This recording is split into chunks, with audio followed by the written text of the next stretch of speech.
자, 여러분들 우리 오전장 한번 살펴보도록 합시다.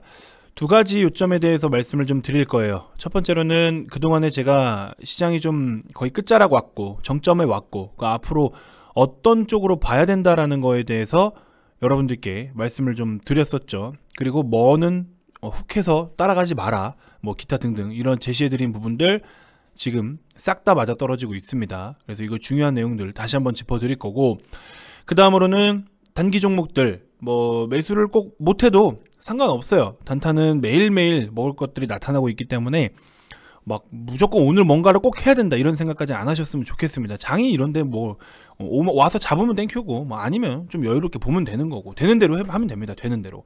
그래서 이런 부분들 다시 한번 좀 짚어드릴 테니까 편하게 시청해 주시면 좋을 것 같습니다. 자, 일단은 오늘 국내시장 코스피 약보합 코스닥 0.75. 사실 어제 어제 우리가 개장했으면 어제도 우리나라 시장 1, 2%대는 올랐을 거예요. 근데 이제 엊그제 미국 시장이 강하게 반등하고 어제 빠졌기 때문에 딱 제자리거든요. 그래서 우리나라도 지금 이런 모습을 보여주고 있는 것 같습니다. 자, 일단은 제가 그동안 여러분들께 말씀드린 거 기억하실지 모르겠지만 뭐부터 해라? 비제조 중심으로 보라고 말씀을 드렸죠. 비제조 중심.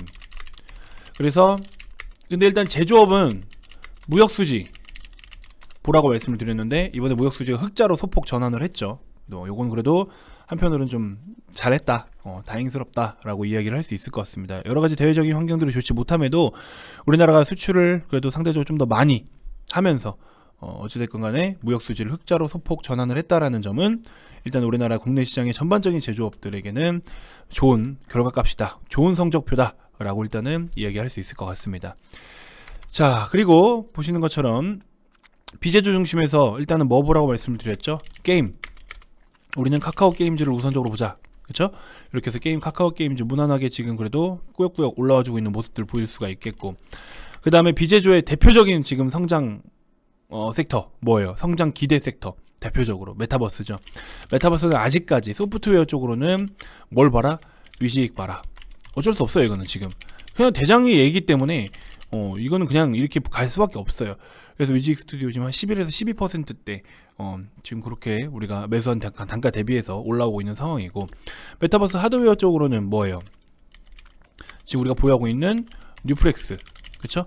요렇게 이 정도만 보자라고 말씀을 드렸고, 그 다음에 이제 은행 섹터, 기존의 4대 금융지주사들 매수 절대 하지 마라 말씀드렸죠. 그리고 접근을 할 거면 우리는 카카오뱅크로 들어가야 되는데, 카카오뱅크는 반드시 분할로 해야 된다, 그렇죠? 필히 분할. 왜? 중간에 금융 그러니까 저기 뭡니까, 대통령이 바뀌고 나서 새로운 대통령이 앉고 새로운 총수들을 싹 다 이제 인사 재편을 할 때, 그때 이제 부동산 시장 중심, 그렇죠? 정권이라고 하면 안 되죠. 당이 어떻게 될지 모르니까. 대통령 차기 대통령 취임 후 주요 인사 교체, 그 다음에 이때 당시에 이제 뭐가 있을 거다? 부동산 시장 출렁임이 한 차례 있을 것이다. 우리나라 금융 시스템은 부동산하고의 밀접도가 거의 뭐 대부분이기 때문에, 거의 전부라고 봐도 과언이 아니기 때문에 부동산 시장 출렁임은 우리나라 금융 시스템에 위기를 한번 줄 수 있다. 과거처럼 막 진짜 뭐가 다 작살나고 금융위기가 올 수 있는 그 정도의 수준은 아니에요. 그 정도의 수준은 아니지만 좋은 그림을 잘 이어나가고 있다가 이걸로 인해서 일시적으로 금융 시스템에 영향을 줄 가능성은 충분히 있다. 이걸로 인해서 뭔가 모르게 파장은 한번 일어날 것이다. 그리고 부동산 시장도 크게 한번 흔들릴 것이고, 기본적으로 지금 공급량이 계속 부족하다라고 하는 이 부분까지도 공급이 이제 압도적으로 많아지는 그런 상황이 올 것이다. 부동산 시장 출렁임이 곧 공급 폭증을 초래할 수 있다. 경매로 나왔는 물건이라든지, 그 다음에 새롭게 이제 분양하고 있는 아파트들. 근데 거기서도 또 미분양이 지금 많아지고 있죠. 실제 미분양률이 지금 2021년도 작년 12월부터 1월 달까지 한두 달 새만 하더라도 30%대 급증을 보이기 시작했습니다. 그래서 공급이 점점 많아지고 있고 미분양이 증가를 하고 있고, 아파트 청약 당첨되고 나서 분양 안 받으면 뭐 10년인가 뭐 못 넣는다면서요. 제가 그것까지 잘 모르겠는데, 근데 그것까지 포기하고도 지금 청약 당첨된 거를 포기해야 되는 상황들. 첫째는 대출 규제, 대출을 못 받아. 대출을 못 받는 것 때문에 청약을 당첨이 됐어도 포기를 해야 되는 상황이 생기고 있고, 그죠? 이런 부분들이 일단 첫 번째로는 대부분이고, 그래서 집값 잡는다라고는 하지만 진짜로 집이 필요한 수요들한테는 오히려 엄청난 지금 피해를 주고 있다라는 점. 그래서 이런 부분들, 그 다음에 금리 인상, 억지로 좀 무리해서 어찌됐건 간에 필요로 해서 집은 사긴 샀는데, 집을 샀지만 금리가 올라가가지고 세금도 오르고 금리도 올라가지고 자꾸 내는 돈이 많아져요. 난 진짜 이게 필요로 해서 지금 살고 있는 집이고 필요로 해서 청약을 받아서 진짜 그렇게 살고 있는데, 이게 지금 집에 대한 부담 비용이 너무 늘어나는 거야. 가처분 소득이 줄겠죠. 이렇게 되면은 소비가 위축, 그죠? 이게 지금 계속 경제의 악순환으로 갈 수밖에 없는 기본적인 이론이다라는 거. 어쨌든 부동산 공급이 폭증을 하게 되면은 정부에서는 어떻게 해요? 정부에서 공급량을 늘린 거잖아요. 공급량을 늘리겠다고 정부에서도 부동산 정책을 계속 얘기하고 있죠. 정부에서의 부동산 정책이나 규제가 대표적으로 뭐예요? 첫 번째로는 대출 규제예요. 그렇죠? 대출 규제로 대표적으로 주택담보대출 비율, LTV랑 그 다음에 DSR, 총상환 비율, 요걸 가지고 먼저 규제를 해버렸죠. 그리고 두 번째로는 이제 공급을 늘리겠다라고 했죠. 공급 확대. 이게 가장 지금 핵심 키워드잖아요. 그렇죠? 근데 이제 이게 지금 결국에는 대출 규제는 누군가한테 피해를 주고 있는 그런 상황이다라는 거. 2번이 금리 인상이 되겠네요. 그리고 3번이 공급 확대, 이렇게 되겠네요. 그러면 이제 이걸 가지고 우리가 이거랑 요 부동산 출렁임과 그 차후에 있을 일들을 같이 풀어봐야 되는 거죠. 그래서 결국에는 지금 이런 상황들을 다 우리가 염두해서, 그러면 이게 왜 이렇게까지 자꾸 이런 이야기를 드리냐, 결국에 공급이 폭증을 해요. 근데 이게 정부의 정책이란 말이죠. 정부의 정책이자 뭔가 정부에서 부동산 가격 잡겠다라고 액션을 취했던 그런 카드인데, 이 카드가 결국에는 부작용이 생길 가능성이 높다. 왜? 경매로 나오는 물량들이라든지 미분양건들에 대해서 이미 공급이 확대가 됐는데, 정부에서는 이미 지금 건축하고 뭐 이렇게 실제로 재건축 들어가고 뭐 하는 물량들이 지금 많죠. 그걸로 인해서 결국에는 공급 확대가 더 너무 많아져. 공급이 폭증을 하게 돼. 그럼 어떻게 돼요? 다시 대출을 풀어야겠죠. 그럼 그때 되면 지금 대출을 풀어요. 그래서 빨리 지금 풀어놨던 그 주택들을 빨리 또 팔아야 되는 거예요. 분양을 시켜야 됩니다. 팔아 넘겨야 돼요. 그러면은 대출을 다시 풀기 시작했을 때 누가 진짜 수혜를 보냐? 4대 금융사들은 이미 이 지금 갖고 있던 걸로 그러니까 대출을 내준 거를 규제당한 입장이에요. 지금 신한, 우리 KB 하나, 얘네들은, 그죠? 그래서 5천억 원 이상의, 최소 5천억 이상의 대손 충당금을 마련을 해라라고 했죠. 얘네들이 판매를 했던 그 대출은 뭐 극단적으로 말하면 부실채권 비율이 늘어나는 거고, 반대로 카카오뱅크는 이제 대출을 열기 시작을 해요. 그러니까는 새롭게 공급이 늘어나서 이거 빨리 팔아야 되는다고 새롭게 들어오는 클린한 여신의 수요가 늘어나는 상황. 그렇죠? 그러니까는 그랬을 때 우리가 오히려 카카오뱅크를 집중적으로 봐야 된다라는 거. 이제 약간 너무 먼 미래는 아니지만 약간 한 수 두 수 앞을 보자라는 거죠. 그랬을 때는 금융시장 출렁임, 부동산 시장 출렁임과 금융 시스템의 출렁임은 일단은 카카오뱅크도 같이 영향을 받아요. 불가피하게. 그래서 이 녀석도 주가는 빠질 것이에요. 하지만 우리가 본격적으로 봐야 되는 거는 부동산 공급량이 폭증을 하면서 새롭게 다시 대출 규제가 풀리고 LTV 완화가 되고 DSR 규제가 풀리게 되면은 어떻게 된다? 얘네들이 수혜를 받을 거다. 아시겠죠? 이거는 제가 봤을 때 90%입니다. 90%. 아시겠죠? 이거 꼭 기억하셔야 돼요. 아시겠죠? 그래서 카카오뱅크는 바닥이기 때문에 지금 매수를 해야 되는 이유도 있지만 중간에 출렁임이 한 차례 충분히 있을 것이기 때문에 그 출렁임이 한 번 더 산다라는 느낌으로 요 정도만 분할로 보셔라. 그러면 될 것 같아요. 그러면 제가 봤을 때는 충분히 또 승산이 있고, 지금 비제주 중심으로 보라고 말씀을 드렸죠. 카카오뱅크도 플랫폼 사업을 포함하고 있기 때문에 뭐 은행이 자체적으로 비제조로 속하긴 하긴 하지만 아무튼 그렇게 해서 카카오뱅크로 보셔라. 자, 그 다음에 이제 두 번째로 보면은 결국에 지금 메타버스 쪽으로 위직 스튜디오 5.3%대 상승 나와주고 있고, 카카오게임즈 1.9%대 상승 나와주고 있고, 금융주 못 간다라고 말씀드렸죠. KB금융 최근 시세 보세요. 고점 대비 12% 하락, 하나금융지주도 10%대 하락, 신한지주, 우리금융지주 다 작살났죠. 그리고 나서 제조업에서는 그나마 지금 친환경 쪽으로 묶여가지고 풍력이니 태양광이니 여러가지 떠들고 있지만, 그렇죠? 미국이 러시아를 제재하는 여러가지 규제 항목들 중에서 규제 항목 중 친환경 관련 테마들이 여러가지 있어요. 신재생 첫 번째 뭐예요? 신재생. 그 다음에 지금은 일단 현재는 태양광, 풍력 이런 것들, 뭐 원전도 포함되려면 될 수도 있겠죠. 이런 것들. 근데 원전이 사실 친환경 쪽은 아니어가지고 그냥 단순하게 에너지 이렇게만 봐야지. 이건 좀 빼는 게 맞겠네요. 아무튼 이 정도. 그리고 나서 얘네들은 지금 단기 트레이딩 관점으로 움직이고 있잖아요. 트레이딩 관점. 수혜를 받을 것 이렇게 해서 움직였던 거잖아요. 바이든 대통령이 이제 당선이 되고 나서 바이든의 정부 정책에 따른 바이든 정책에 따라서 친환경 테마들이 움직였던 것처럼 지금 약간 그냥 그런 관점이에요. 그런 관점. 지금은 그렇게 움직이고 있다. 근데 이제 신재생은 뭐야? 지금 상용화가 됐어요? 아직 상용화가 본격적으로 안 됐다. 본격 상용화가 아직 멀었다. 뭐 이런 식으로 봐야 되겠죠. 그러면 실제로 지금 우리가 친환경적인 전체적으로 봤을 때 친환경적으로 우리가 지금 결국에 상용화가 된 건 뭐예요? 2차전지, 전기차잖아요. 전기. 그렇죠? 대표적으로는 전기차 섹터잖아요. 2차전지. 그렇죠? 2차전지는 이미 상용화가 되고 있어요. 됐어요. 상용화 이루어짐. 그렇죠? 이미 상용화가 되었고 여기서는 지금 빠르게 이쪽으로 그냥 지금 되고 있는 것처럼 빠르게 더 전기차 시장을 늘려나가고 이렇게 되면은 하다못해 우리가 탈석유로 가는 과정에서 가장 많이 그래도 수요가 가장 많은 쪽이 대표적으로는 자동차잖아요. 자동차를 어쨌든 간에 이렇게 해서 또 우리가 석유를 좀 사용을 줄이고 환경적인 부분에 신경을 좀 쓰는 그런 쪽으로 갈 수 있는, 그러면 실제로 우리가 지금 봐야 되는 거는 제가 말씀드렸다시피 제조업 쪽에서는 제조업을 다 보지 말라고 말씀을 드렸긴 했지만 결국에 제조업 중에서 그나마 본다면 지금 미국 러시아 규제 항목 중에서 제대로 보려면 2차전지를 봐야 된다라고 제가 분명히 말씀드렸어요. 그죠? 그래서는 결국에 그럼 지금 뭐야? 제조업은 2차전지 보셔라. 비제조는 게임, 그 다음에 은행은 카백만, 그리고 나서 엔터 뭐 보라 했죠? 하이브만 보라고. 근데 뭐 다른 거는 이제 성향별로 말씀드렸고, SM은 조금 뭐 꾸준한 상승세, JYP는 보수적, YG는 약간 좀 이슈에 따른 공격적 성향, 이렇게 딱 보라고 말씀드렸고, 엔터는 모멘텀 삼아서 또 이렇게 리오프닝까지 관련 엮어가지고 하이브를 우선적으로 보셔라. 그러고 나서 메타버스는 각각 소프트웨어, 하드웨어 다 제가 짚어드렸고, 그쵸? 소프트웨어, 하드웨어도 각각 다 짚어드려서 위지익 스튜디오 이런 식으로 지금 그대로 다 흘러갑니까? 안 갑니까? 다 그대로 흘러가죠. 요렇게 지금 일단은, 그쵸? 요렇게 일단 세팅이 되어 있고, 그리고 나서 시장이 또 어떻게 무엇을 말하냐에 따라서 하나씩 또 바꿔간다라는 거죠.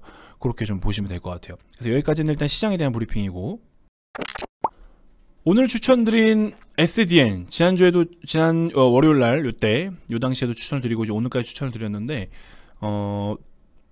매수가 좀 못 미치고 올라가긴 했어요. 근데 오늘은 이제 아침에 시가 밑으로 잡는 게 좀 유연하게 잡는 게 가장 효율적일 것 같아서 이제 호가를 좀 볼 줄 아시는 분들은 시가 밑으로 잡아라, 그렇게 좀 언급을 드렸던 거고요. 단타에서 가장 중요한 거는 결국에 우리가 기준을 잡고 그 이후에는 이제 매수가를 잡을 때는 제가 주말 교육 영상 올려드린 것처럼 여러 가지 것들을 고려를 해서 봐야 되고, 또 특히나 호가 보셔야 된다라고 말씀을 드렸죠. 그래서 그 부분들 SDN이 급등 나오고 있죠. 이렇게 좀 보시면 될 것 같고, 뭐 접근 못 하셨어도 괜찮습니다. 그래서 뭐 되는 대로 보시면 돼요. 어차피 단타는 늘 매일매일 두세 종목 이상 우리 눈에 보인다. 바로 VI 걸려주네요. 그래서 SDN도 이렇게 해서 수익 보신 분들은 일단 축하드리고, 로보티즈 아직 추가적인 상승 여력이 있다라고 보면 될 것 같아요. 거래도 나쁘지 않게 터졌고, 지금 오히려 로보가 고점에서 잘 버텨주고 있죠. 근데 로보가 이번에 이렇게 상한가를 만들었을 당시에 발생한 거래 대금이 굉장히 의미가 있다. 그래서 로보티즈도 추가적으로 상승 여력은 충분히 더 있다라고 볼 수 있을 것 같고요. 아직 한 발은 더 남았다라고 보고 있습니다. 그 다음에 뭐 SDN 접근하기 좀 어려우면은 KGTS가 이번에 좀 실적이 나온 게, 이게 많은 분들이 뭐 좀 오해를 하고 계시는데 얘네 왜 이렇게 실적이 잘 나왔어 라고 하시는데 뭘 매각을 했을 거예요. 사실 이거는 지금 막 깊게 분석할 종목은 아니어서 아마 분명히 이 정도 사이즈는 뭔가를 매각을 했을 겁니다. 그래서 지금 뭐 매출이 3조 5천억 정도인데 시총이 4,800억인데 매출이 3조 5천억이면 이건 뭐 말 다 했죠. 엄청 극도의 저평가라고 이야기를 하겠지만, 근데 이제 일시적인 단발성인 그런 거 아닐까. 그래서 지금 이런 식으로 움직임이 나타난 것 같은데 정확히는 모르겠어요, 이 종목. 제가 뭐 여기다가 시간을 쏟아서 깊게 분석할 정도는 아니고, 마찬가지로 기술적으로 지금 그냥 보시면 될 것 같아서 언급을 좀 드렸으니까 이것도 함께 보시면 될 것 같고, 그 다음에 이제 하츠 같은 경우에는 사실 좀 엮인 게 많죠. 근데 지금 최근에는 또 기관들이 매집을 꾸준하게는 하고 있는데, 우리가 계절적으로 계절 테마주 정도는 한두 종목씩은 준비를 보통 좀 해요. 그래서 지금 기준에서 뭐예요? 이 날씨가 슬슬 따뜻해지면 뭐 합니까? 우리가 리오프닝에 지금 너무 많은 관심이 좀 쏠려 있는데, 중국도 저기 뭐야 저 올림픽 때문에 막 공장 가동도 좀 많이 안 하고 막 그랬어요. 여러 가지로. 그렇죠? 그래서 탄소 배출 이런 거 신경을 좀 많이 써가지고 환경 문제에 중국도 이번에 많이 신경을 좀 썼단 말이에요.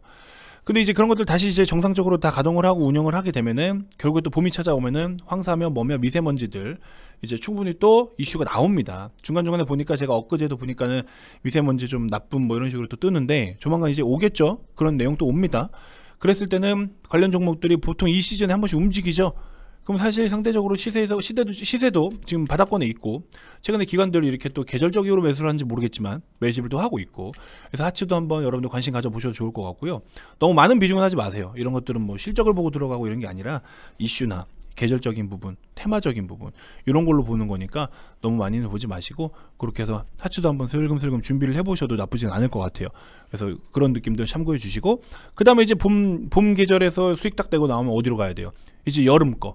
여름 거 준비해야 되겠죠. 파세코, 신일전자 이런 애들 준비를 해야 되겠죠. 그래서 그렇게까지 좀 쭉쭉쭉 해보시면 좋을 것 같고 그래서 계절적인 거는 우리에게 약간 성과금, 보너스 개념으로 그 때에 따라 한 번씩 이렇게 주는 거잖아요. 그럼 이런 거는 이렇게 바닥권에 있을 때는 사실 뭐 나중에 이야기가 뭐 시장이 또 폭락을 하든 뭐가 됐든지 간에 밑으로 빠질 때는 손절도 짧으니까 그래서 이제 바닥권에 있는데 계절 준비해야 될 타이밍이다. 근데 지금 수급까지 좋아. 이런 건 한번 들어가 볼 필요가 있죠. 근데 정치 테마적으로 엮여있기 때문에 그렇죠? 그게 지금 문제죠.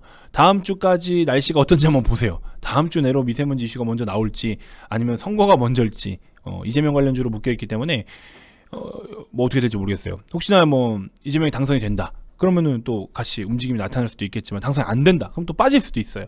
이게 애매한 거야. 그 둘 중에 하나죠 지금. 날씨가 먼저 꾸리꾸리 해가지고 이슈가 나오느냐 이재명 당선 여부가 먼저 나오느냐 그거에 따라서 이제 시기를 좀 잘 봐야 돼요. 그거 좀 잘 참고해 주셨으면 좋겠고 STM 많이 가네요. 15%나 급등이 나오네요. 그래서 여러분들 또 우리가 뭐 매매를 했든 안 했든 중요한 걸 떠나서 포인트가 또 뭐냐면은 이렇게 의미 있는 거래가 바닥에서부터 의미 있는 거래가 실리고 중간에 하루 이렇게 쉬는 자리들 거래 급감 보이는 하루 쉬는 음봉 이런 것들 급소 자리라고 말씀을 드렸죠. 그럼 그 다음에 또 이런 식으로 시세가 나타나잖아요. 그래서 요거 잘 노리셔야 돼. 남들은 이거 뭐 급등한 걸 가지고서 저기 뭐야 추천을 하냐 이렇게 얘기하시는데 급등 맞아요. 급등은 맞지. 전날 급등을 보인 건 맞지. 근데 급등을 보여서 저게 바닥에서부터 바닥을 탈출하는 시그널이라니까요. 그랬을 때는 2차 상승이 나오잖아요. 그걸 노리자라는 거예요. 그걸 밑바닥부터 바닥이 언젠지 모르고 세월아 내월아 3달 4달 보유하다가 이렇게 가는 테마주 말고 실적주들은 사실 바닥에 있을 때 모으는 게 맞는데 이런 것들은 바닥에서 의미 있는 거래 한번 땅 터지면은 급소자리 노려가지고 불기둥 공략 기법 제가 교육 영상 1편 2편 다 드렸잖아요. 그거 가지고 해가지고 하루 이틀 접근해서 딱 먹고 나오면은 지금 시장에서 이슈가 되고 있는 이 트레이딩 관점의 이런 이슈들을 가지고 그냥 일주일 순환 주기로 그냥 먹고 나오는 거야. 무슨 말인지 알겠죠? 불기둥 매매 매뉴얼 보시면은 다 나와 있잖아요. 그래서 비중을 어떻게 실어야 되며 이 모든 매뉴얼 기준이 딱 되면은 그냥 이렇게만 먹고 나오면 되는 거예요. 스토리가 끊겼는지 안 끊겼는지 보시고 결국에는 미국 러시아 제재 관련해가지고 친환경 테마들이 움직였죠. 어제도 미국 시장에서 태양광 관련 종목들 굉장히 강했어요. 그럼 오늘 이런 종목도 가겠죠. 이런 느낌들 이런 스토리를 또 보셔야 되고 그랬을 때는 내가 5종목 보유를 한다라고 했을 때 5종목이 순환매를 그리면서 테마별로 그죠? 이렇게 해서 스토리가 살아있는 종목들은 움직인다. 반대로 스토리가 끊기면 점점 비중을 줄이고 매도를 해야 된다. 물타기가 아니라. 요거 최근에 제가 여러분들한테 설문을 했을 때 저기 뭡니까 단타 종목에 굉장히 관심들이 많으세요. 그러면 알겠다 이겁니다. 확실하게 가르쳐 드리겠다 이거예요. 대신에 그 매뉴얼을 절대 준수해서 따라올 생각으로 배울 의향이 있다라고 하시면 제가 요거에 대해서 확실하게 2주가 됐든 3주가 됐든 단기 속성 프로젝트로 교육을 좀 준비해 드릴게요. 빠르면 이번 주부터. 제가 사실 지금 몸 컨디션이 좀 안 좋아요. 그래가지고 코로나 한창인지 모르겠는데 지금 죽겠습니다 진짜로. 그래서 지금 목소리 톤도 좀 낮은데 아무튼 이번 주말에 주말부터 바로 좀 해서 여러분들이 궁금해하고 또 재미있게 해보실 만한 그 단기 종목들 중심으로 실전에서 할 수 있게끔 스캘핑 말고 스캘핑 해봐요 여러분들. 스캘핑이야말로 진짜 투기고 도박이에요. 스캘핑은 필요 없고 의미 없어요. 그거 말고 실제로 이런 종목들 이렇게 수익을 낼 수 있는 방법들에 대해서 한번 좀 해드릴게요. 근데 이제 매수가 같은 경우에 리딩에서 제가 얼마에 딱딱딱 잡아라 이거를 실시간으로 하기에는 좀 어려워요. 그래서 여러분들 어느 정도 공부를 하시면 호가 딱 보고 아 여기 사도 되겠네 이게 눈에 이제 들어옵니다. 그럼 거기서 사면 바로 수익인 거예요. 그렇게 가셔야 돼요. 그렇게 제가 사실 종목만 드려도 여러분들은 바로 매수가는 여러분들이 잡을 줄 아셔야 돼요. 근데 그 매수가가 어떻게 잡냐? 호가에 답이 다 나와 있다니까요. 우리 같이 공부했잖아요. 호가창에 답이 다 나와 있어요. 그것만 읽어낼 줄 알면 돼요. 그러면 제가 종목만 드려도 알아서 매매 다 합니다. 이미 저희 회원님들 중에서는 그렇게 하시는 분들이 계셔요. 아시겠죠?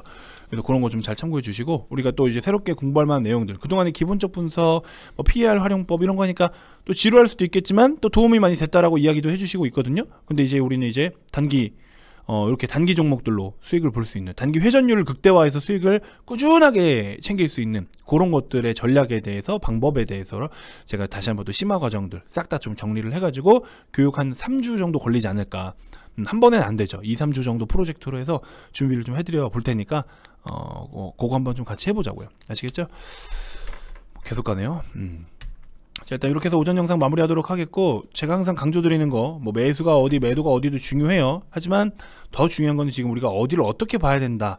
제가 이렇게 고민하고 여러분들께 말씀드리는 내용은 적어도 여러분들은 한 번쯤은 여러분들의 머리를 들어갔다 나와야 되는 거예요. 아시겠죠? 이렇게 해서 일단은 잘 참고해 주시면 도움이 되실 것 같습니다. 자, 오전 영상 마무리하도록 하겠습니다.